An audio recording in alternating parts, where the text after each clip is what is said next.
Good morning students, I am Sakshi. चलिए आज की मैथ्स की क्लास को स्टार्ट करते हैं। आज का हम लोग न्यू टॉपिक पढ़ेंगे अपना गुणज एवं गुणनखंड। चलिए स्टार्ट करते हैं। पहला आता है हमारा गुणज। तो ये देखते हैं गुणज होता क्या है।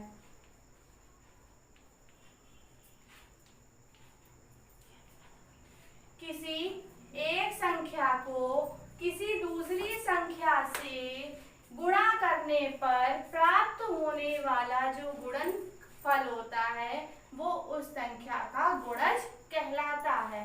किसी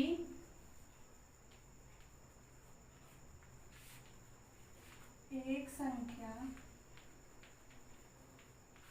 को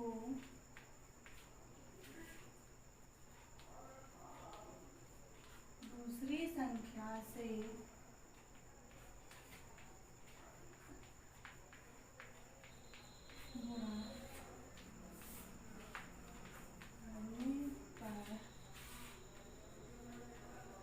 पर प्राप्त गुणनफल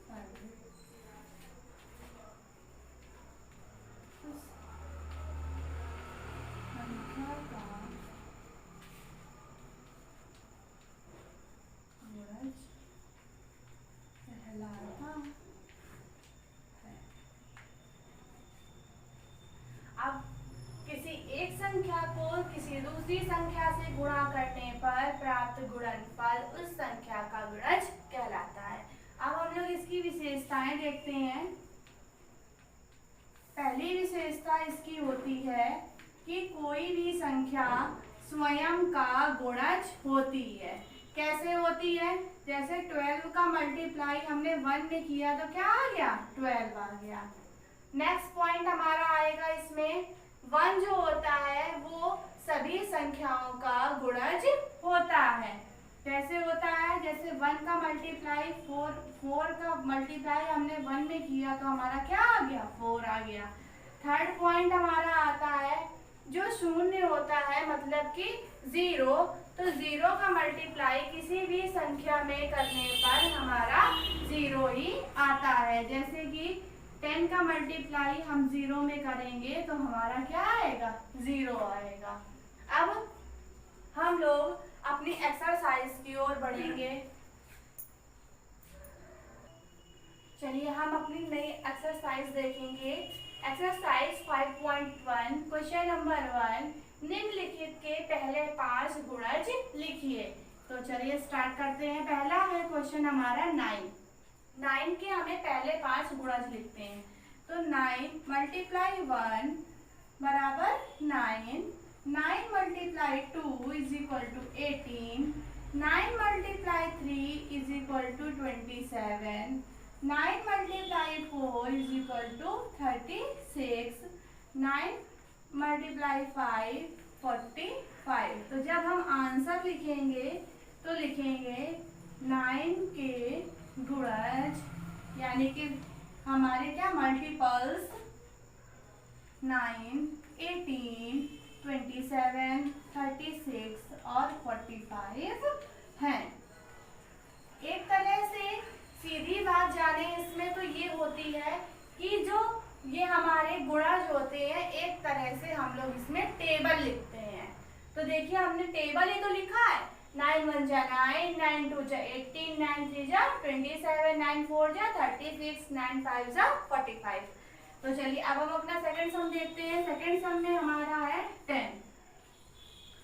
सॉल्यूशन 10 1 जा 10, 10 2 जा 20, 10 3 जा 30, 10 4 जा 40 और 10 5 जा 50।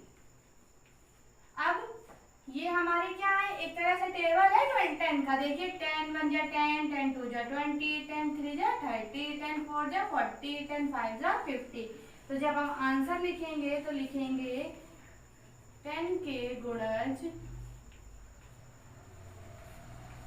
10, 20, 30, 40 और 50 हैं।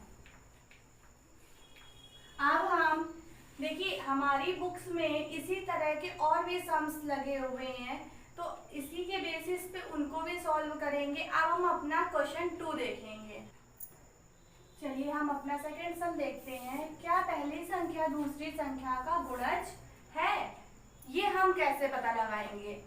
ये पता ऐसे चलता है कि जो ये पहली संख्या है इसको हम जब दूसरी संख्या से भाग करते हैं और भाग अगर हमारा पूरा पूरा चला जाता है, मतलब कि लास्ट में रिमाइंडर 0 बचता है, तो क्या होता है कि ये संख्या जो पहली संख्या है वो दूसरी संख्या का गुणज है। और अगर हमारा डिवाइड जो है वो पूरा पूरा नहीं जाता है, यानी कि रिमाइंडर में कुछ ना कुछ संख्या बच जाती है, तो जो हमारी ये जो गुणज है ये पहली संख्या दूसरी संख्या का गुणज नहीं होगी। कैसे देखेंगे? तो चलिए पहला सम देखते हैं। जैसे कि ये हमारा 81 दिया है, तो 81 हमारी पहली संख्या है, तो पहली संख्या को हम लोग किससे डिवाइड करते हैं? दूसरी संख्या से। तो जब 9 से इसको हम डिवाइड करेंगे तो क्या 9 के टेबल में 81 आता है? हाँ आता है। 9 9 जा 81। और रिमाइंडर में देखिए कैसे आता है, 9 का डिवाइड हम 81 में करेंगे तो 9 9 जा 81। हमारे रिमाइंडर में क्या आ रहा है? 0। जब रिमाइंडर में 0 आता है तो हमारी जो पहली संख्या होती है वो दूसरी का गुणज होती है। तो हम आंसर लिख देंगे, हाँ पहली संख्या दूसरी संख्या का गुणज है। अब हम अपना सेकंड सम देखते हैं। सेकंड सम है हमारा 64 और 8। अब हम क्या करेंगे? फिर से वही करेंगे, क्या कि 64 को हम 8 से डिवाइड करेंगे। तो चलिए डिवाइड करते हैं। 64 डिवाइडेड बाई 8। तो 8 का डिवाइड जब हम 64 में करते हैं तो 64 8 के टेबल में आता है, तो कितने टाइम्स में आता है? 8 टाइम्स में। तो कट जाता है, कितना रिमाइंडर हमारा बचता है? 0। अभी मैंने आपको बताया कि जब रिमाइंडर में 0 बचता है तो हमारी जो पहली संख्या होती है वो दूसरी संख्या का गुणज होती है। तो कितना आया हमारा? 8 आया और रिमाइंडर में क्या बचा? 0 बचा, यानी कि 0 बचा। आंसर लिखेंगे, हाँ पहली संख्या दूसरी संख्या का गुणज है। चलिए अब हम अपना थर्ड सम देखेंगे। चलिए हम अपना थर्ड सम देखते हैं। 96 को किससे डिवाइड करना है? 7 से। क्यों डिवाइड करना है? क्योंकि हमें ये देखना है कि क्या पहली संख्या दूसरी संख्या का गुणज है, इसलिए हमें उससे डिवाइड करना है। तो 96 डिवाइडेड बाई 7। अब देखिए 7 से हम लोग 96 को डिवाइड करेंगे, तो 7 1 जा 7, 9 में 7 गया 2, 6 को उतारा। 7 के टेबल ऐसे पढ़ेंगे कि 26 से ज्यादा ना जाए। 7 3 जा 21, 6 में 1 गया 5। तो हमारा क्या बच रहा है रिमाइंडर में? 5। और हमने अभी आपको बताया था कि अगर रिमाइंडर में कुछ बच रहा है तो पहली संख्या जो है वो दूसरी संख्या का गुणज नहीं है। तो कितना आ रहा है आंसर हमारा? 13 आ रहा है, पर लेकिन जो शेषफल है वो कितना आ रहा है हमारा? 5। तो आंसर जब हम लोग लिखेंगे तो लिखेंगे नहीं पहली संख्या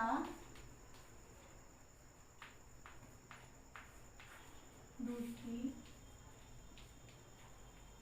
संख्या का गुणज नहीं है। अब हम अपना डी नंबर सम देखते हैं। 65 डिवाइड और 13। तो इसको कैसे करेंगे? 65 को हम किससे डिवाइड करेंगे? 13 से। तो 13 से जब 65 को हम डिवाइड करेंगे तो कितनी बार जाएगा? 5 टाइम्स आएगा। तो हमारा 65 कट जाएगा तो कितना आएगा रिमाइंडर? 0। तो इसका मतलब कि हाँ, पहली संख्या दूसरी संख्या का क्या है? गुणज है। आंसर लिखेंगे हाँ, पहली संख्या दूसरी संख्या का गुणज है। अब इस क्वेश्चन में आपके इसी तरह के और भी सम्स हैं जो भी इसी पर बेस्ड हैं, तो आप लोग उनको करिएगा और हम लोग अपने नेक्स्ट वीडियो में नेक्स्ट एक्सरसाइज पढ़ेंगे। तब तक के लिए thank you, have a nice day.